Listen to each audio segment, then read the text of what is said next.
나이트 클럽에 이제 촬영을 간 거예요. 회사가 뭐 당장 망하기 직전이라서 돈만 주면 뭐 모든 일들을 막 다 했어요. 막 카메라를 들고 제가 막 이렇게 돌아다니잖아요. 그러니까 살면서 그런 눈빛은 처음 봤어. 막 많은 사람들이 저를 이제 약간 이런 식으로 쳐다보니까 그냥 한번 해보지 뭐라는 생각은 오히려 독이 될 수 있어요.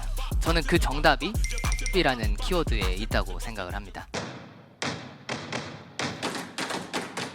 Why not? Why not? 틈만 나면 뭐 하세요? 일상의 새로운 감각을 더해보세요. 세상을 바꾸는 시간 15분. 일상에 영감을 더하는 경험의 소통의 공간. 일상 비일상의 틈에서 함께합니다.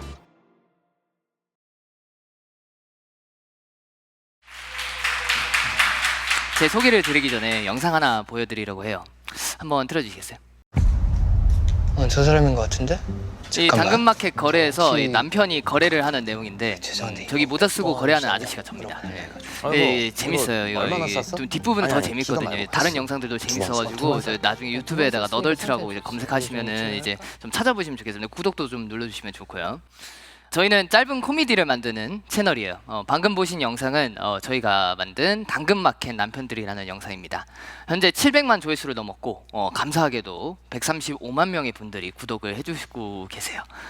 그래서 주변 분들이 간혹 이렇게 물어보십니다. 어떻게 유튜브를 잘 하게 되셨어요? 뭐 비결이 뭐예요? 혹은 뭐 힘들진 않으셨나요? 뭐 이런 여러 가지 질문들을 해주시는데 말씀드린 것처럼 이런 수치를 좀 달성할 때까지의 이제 과정은 좀 쉽지는 않았거든요. 뭐 지금으로부터 1년 전 그 구독자는 24명을 넘지 못했고 조회수는 한 200회. 그 24명도 다 지인입니다. 어떻게 알게 돼가지고 유튜브 한다니까 다 서로 구독해주는 그런 유튜브 시작할 때 그 의리가 있거든요. 그래서 또 수입이 없다 보니까 생활고에 시달리기도 했었어요. 그래서 어려운 과정들이 많았습니다. 그래서 여러분들 한 번 정도는 나도 유튜브 할까 이런 생각을 하시잖아요. 그래서 또 직장인 분들 또 계실 텐데 직장인 이대헌 퇴사할 거다 유튜브 할 거다 이런 얘기를 정말 많이 들었었는데 그래서 오늘은 온갖 시행착오 끝에 제가 골드 버튼을 받기까지 제가 직접 몸으로 깨달은 유튜브에서 살아남는 방법을 좀 말씀드리고자 합니다. 저는 제가 유튜브를 보기만 했지 유튜버가 될 거라고 상상을 못했어요. 한 번은 영상 회사에 취업을 했었는데 제가 영상에 재능이 없었습니다. 그래서 실제로도 이후에도 뭐 영상을 편집하고 선배한테 이제 여기 있습니다 영상 하고 보여드렸는데 이거는 편집을 장난으로 한 거다. 근데 너 지금 이거는 너무 대충 했고 이건 장난으로 편집한 거야 라는 말을 듣고 되게 충격을 받았을 때도 있었어요. 그만큼 되게 재능이 없었고 그 이후에 그래서 퇴사 이후 이를 악물고 영상에 대한 이제 공부를 하기 시작하고 모든 뭐 분야를 가리지 않고 영상계 관련된 일들은 모두 다 진행을 해요. 이후 비교적 어린 나이에 26살이었어요. 그래서 광고 감독 타이틀을 제가 달게 됩니다. 그래서 뭐 어린 나이에 좀 어깨가 으쓱했죠. 26살 때 뭐 광고 감독 달기가 뭐 쉬운 건 아니다 보니까 그래서 어깨 이렇게 부풀어 가지고 이제 창업도 시작합니다. 나름 법인도 만들어요. 뭐 26살짜리가 미쳤었죠 제가. 그래가지고 광고 프로덕션을 이제 창업하면서 이제 고단했던 인생도 좀 풀리나 했었는데 이제 고난의 시작이었습니다. 월급을 이제 160만 원씩 받았어요. 대표 그러니까 이사진들이 있잖아요. 법인이니까 이사진들이 이제 월급을 160만 원씩 받았는데 하루에 막 16시간 막 20시간씩 일을 하면서 몸도 많이 상했고 뭐 회사가 뭐 당장 망하기 직전이라서 돈만 주면 뭐 모든 일들을 막 다 했어요. 뭐 표현으로 치면은 살기 위해 다 주워 먹는 그런 느낌으로 일을 했었던 것 같아요. 딱 기억나는 에피소드가 이제 회사에서 촬영일로 이제 나이트 클럽에 이제 촬영을 간 거예요. 그래가지고 일단 회사가 살아야 되니까 뭐 나갔는데 사실 저는 감독이었단 말이에요. 그래서 연출을 하고 편집을 하는 이런 포지션이었는데 카메라를 다룰 수 있는 사람이 이제 저까지 있었어가지고 적어도 이제 같이 끌려 나간 거죠. 일단 살아야 되니까. 새벽에 나가서 그곳에서 이제 촬영을 하는데 거기서 그러니까 거기 계셨던 분들이 그 카메라를 들고 제가 막 이렇게 돌아다니잖아요. 그러니까 촬영을 하기로는 됐는데 거기 있는 사람들은 이제 그 뭐 좀 불편하실 수도 있어요. 뭐 노는데 이게 찍으니까. 근데 저를 약간 이렇게 멸시하는 눈빛으로 이렇게 쳐다보시는 거예요. 그래서 그 살면서 그런 눈빛은 처음 봤어. 막 이렇게 너무나 많은 사람들이 저를 이제 약간 이런 식으로 쳐다보니까 그래서 내가 살면서 이렇게 많은 사람한테 이렇게 멸시받는 눈빛을 받아본 적이 있는가? 한두 명도 아니고 되게 조심스럽게 다녔었거든요 그때. 근데 이게 그 순간 딱 생각이 드는 거예요. 뭐 많이 지쳐 있으니까 더 겹쳐서 설상가상 생각이 든 거일 수도 있지만 정말 치열하게 일을 해가지고 감독이라는 타이틀을 얻어서 잠도 안 자가면서 이렇게 얻었는데 무엇을 위해 지금 내가 이러고 있는 건가? 눈치 보면서 이러고 있는 건가? 그런 근본적인 질문을 좀 하게 되더라고요. 뭐 그 이후에 이제 결국 회사는 경영난으로 이제 1년 만에 폐업을 하고 이제 슬럼프에 빠지게 돼요. 그래서 일단은 집에서 한 3개월 정도는 거의 못 나오고 거의 계속 집에만 있고 있었던 것 같아요. 그게 이유가 막 회사를 차렸는데 망했다, 이건 엄청 큰 실수다, 뭐 이런 게 아니라, 그러니까 회사를 살리기 위해서만 제가 작업을 하다 보니까 제대로 된 이게 작품 활동이 없었던 거예요. 그래서 그러다 보니까 확신을 잃은 거죠. 제 아이덴티티를 잃어서 과연 내가 연출을 잘하는 걸까? 뭐 영상을 그만둬야 하는 걸까? 반평생 영상만 했었는데 라는 고민을 지냈고, 그렇게 어렵게 이제 3개월 만에 정신 차립니다. 그래도 또 경제 활동을 해야 되니까 또 그럴 수는 없으니 예전에 내가 했던 시도들을 한번 떠올려 봤어요. 그래서 내가 뭘 했을까 하면서 여러 가지를 생각을 해봤는데, 근데 결국 내가 큰 성과를 냈던 거는 내가 하고 싶은 이야기들을 만들 때였어요. 그게 큰 성과를 갖고 온 거죠. 그래서 내가 현실적으로 만들고 보여줄 수 있는 방법이 무엇이 있을까라고 생각했던 게 이제 유튜브였습니다. 우리가 많이 알고 있는 유튜브. 그렇게 유튜브를 시작해서 이제 너덜트 채널이 이제 탄생하게 되죠. 제 비하는 이렇습니다. 그리고 제가 또 영상 과외를 한 적이 있는데, 뭐 20대부터 30대 직장인, 뭐 40대 주부까지 이제 약 70명 정도의 분들을 다양한 분과 이제 과외를 했었는데, 그들이 영상을 배우는 이유는 대부분 유튜브였어요. 이제 크리에이터를 지망하는 분들이 되게 많았고, 근데 그 많은 70명 중에서 아직까지 유튜브를 하고 계신 분은 단 한 명도 없습니다. 그래서 제가 활동을 추적을 해봤어요. 그리고 제가 또 좀 깐깐한 선생님이라서 항상 물어봐요. 하고 있어요? 요즘 채널이 안 올라, 영상이 안 올라오는데 어떤 일이죠? 막 계속 이렇게 물어봤는데 대부분 6개월 이상을 지속하기가 힘드신 것 같더라고요. 6개월 이상을 지속하신 분들이 없었어요. 그래서 유튜브에서 살아남기 위해서는 시작할 때 그냥 한번 해보지 뭐라는 생각은 오히려 독이 될 수 있어요. 그래서 기회비용이 낮아가지고 가볍게 시작하시려는 분들이 되게 많아요. 유튜브가 쉽게 시작할 수 있으니까. 그만큼 되려 반대로 경쟁력을 가져야 되거든요. 누구나 시도를 할 수 있는 거니까 더 치밀하게 계획하되 지속 가능할 수 있도록 현실적으로 이제 시작을 해야 된다고 봅니다. 그래서 저는 유튜브를 한다고 할 때 주변에서 들으면 가게를 차린다라고 생각을 하고 해라라고 이렇게 말을 합니다.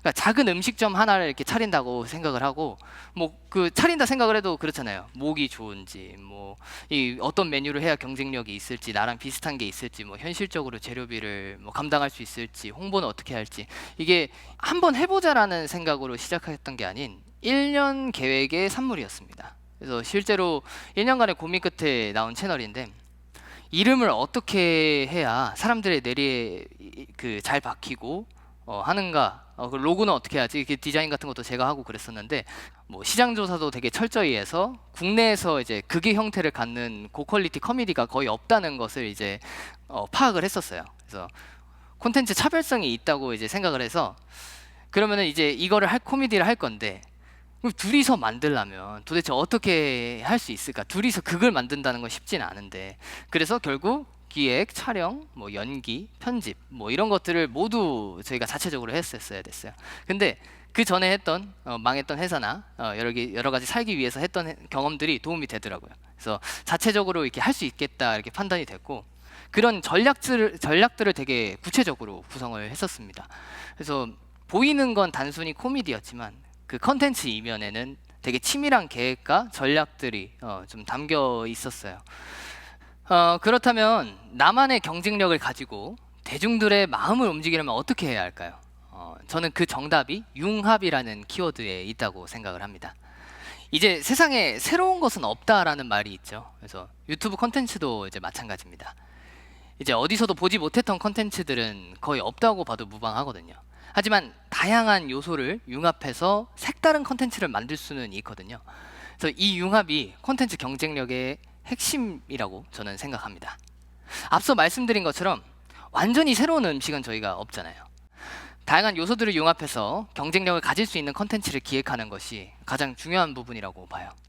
너덜트 채널도 유튜브에서 이제 기존의 코미디들은 많지만 뭐 코미디, 영화 같은 고퀄리티, 그리고 짧은 길이, 공감 가는 주제, 이 네 가지 요소를 융합해서 이제 코믹 숏무비라는 장르를 한번 만들어 봤었어요. 그래서 기존과 다른 콘텐츠로 경쟁력을 가지면서 관심을 되게 많이 받았었고, 뭐 이것이 유행이 되어서 코미디 장르에 좀 많은 변화가 불어왔었습니다. 아마 비슷한 영상들을 되게 많이 요즘 보실 거예요. 공감대가 들어가 있는 코미디 영상들을. 그래서 융합의 요소로는 어느 것이든 될 수 있습니다. 뭐 장르가 될 수도 있고요, 자신의 능력일 수도 있고, 영상의 특징이 될 수도 있습니다. 이것들을 이게 잘 융합해서 기존과 다른 새로운 차별성을 갖는 컨텐츠를 제작하는 것, 이것이 유튜브에서 대중의 관심을 받기 위한 가장 중요한 포인트라고 생각합니다. 그리고 마지막으로 말씀드릴 키워드는 이제 시도입니다. 뭐 모두가 예상하시겠지만 저희가 신년에 이제 항상 다이어트를 해야지, 뭐 금주해야지, 뭐 금연해야지 했는데 시도를 아예 안 할 때가 많잖아요. 그래서 유튜브도 해봐야지 하고 안 하는 게 이제 대부분입니다. 이제 과외를 할 때도 아까 대부분 유튜브를 안 한다고 말씀드렸지만 아예 시도를 안 하신 분들이 되게 많았어요. 저 이제 하려고 하고 채널 생성까지도 거의 못 가더라고요. 그래서 유튜브는 참 인생과 비슷한 점이 되게 많은 것 같아요. 뭔가 기획을 할 때. 그래서 단순히 여러분들이 이렇게 시도하고 싶은 게 있다면 한번 해보세요 라는 이런 말씀을 드리려는 건 아닙니다. 생각보다 우리는 우리를 모르거든요. 그래서 저 또한 그랬고, 뭐 내가 무엇을 정확히 잘하는지, 뭐 무엇을 할 때 가장 큰 동기를 느끼는지, 뭐 열악한 환경을 버틸 수 있는지, 뭐 몸으로 느끼지 않으면 모르는 것들이 정말 많거든요. 그래서 그만큼 그 시도라는 행위를 통해서 객관화된 나의 데이터가 조금 더 양질의 컨텐츠를 만들 수 있는 이제 기회를 준다고 생각을 해요. 너덜트도 단순히 유튜브를 시작해서 만들어진 것이 아닌 이전에 제가 많이 하고 팀원들이 많이 했던 시도들이 유튜브를 결국 할 수 있게 저는 만들었다고 생각을 하거든요. 그리고 저희 시도는 지금까지도 계속되고 있습니다. 뭐 코미디 장르에서 저희와 비슷한 장르의 영상들이 많이 나오게 되면서 오히려 저희가 경쟁력을 가져야 되는, 그것을 가지기 위해서 이제 메시지를 담고 있는 블랙 코미디 장르를 도전하고 있고요. 그리고 너덜트만의 색을 가지기 위해서 끊임없이 움직이고 고민하고 있어요. 더불어 이후에는 이제 영화나 드라마 같은 큰 프로젝트 제작도 이제 꿈꾸고 있습니다. 이처럼 하나의 시도가 유튜브를 넘어서 또 다른 꿈으로 나아갈 수 있는 양분이 되기도 합니다. 그래서 여러분들이 시도를 하실 때 좀 두려우실 수 있어요. 뭐 사실 나이가 들면 들수록 변화를 좀 거부하게 되고 좀 현실에 안주하고 싶은 마음이 많지만 모두가 마음속 안에 있는 꿈꾸는 것들이 하나씩은 있다고 생각합니다. 그래서 그 꿈꾸는 것이 있다면 좀 적은 리스크를 가지고 현실적으로 치밀하게 계획하면서 조금씩이라도 좀 시도를 해보셨으면 좋겠습니다. 저도 유튜브를 전업으로 하지 않고 이제 프리랜서로 활동하면서 병행을 했었거든요. 그 작은 시도가 삶에 큰 변화를 이렇게 불러올지를 예상 못했고 지금 제가 이 자리에 설 수 있을 거라고 상상을 하지 못했었어요. 그래서 시도를 뭔가 성공과 실패 이런 틀 안에 가두기보단 약간 꿈을 향해 다가가는, 또 나를 알아가는 과정이라고 생각하면서 좌절하지 않고 나아가신다면 언젠간 또 분명 좋은 결과로 돌아올 것입니다. 제가 평소에 상상을 많이 해요. 망상을 많이 하는데 이제 화장실에서 항상 혼잣말을 많이 하는데 그 중에 대표적인 하나가 세바시 나가서 강연을 하는 상상이었어요. 여러분 그렇게 살면 안 됩니다. 막 이러면서 치열하게 사셔야 돼요. 막 이런 식으로 하는 상상을 정말 많이 했었습니다. 그래서 이렇게 연락이 왔음에도 정말 바쁜 스케줄인데도 제가 이거를 꼭 하겠다고 팀원들한테도 어필했던 것이 그 망상을 이루고 싶었거든요. 그래서 너무 감회가 새롭습니다. 이 자리를 빌어서 함께하는 우리 팀원 상엽이와 재영이, 재영이 저기 있네요. 재영이 고맙다고 말하고 싶고요. 더 완벽한 영상을 보여드리고 싶어서 한 편 한 편 좀 저희가 좀 오래 걸리고 있습니다, 제작이. 그럼에도 이제 기다려주시는 구독자분들 그리고 재밌게 봐주시는 모든 분들께 감사하다는 말씀 드리고 싶고요. 앞으로 또 치밀하고 색다른 영상으로 보답하겠습니다. 유튜브를 준비하거나 계획하시는 모든 분들을 유튜브 알고리즘에서 만날 수 있기를 기원하면서 이상 마치도록 하겠습니다. 긴 말씀 들어주셔서 감사합니다. 그리고 구독과 좋아요 잊지 말으시기 바랍니다. 감사합니다.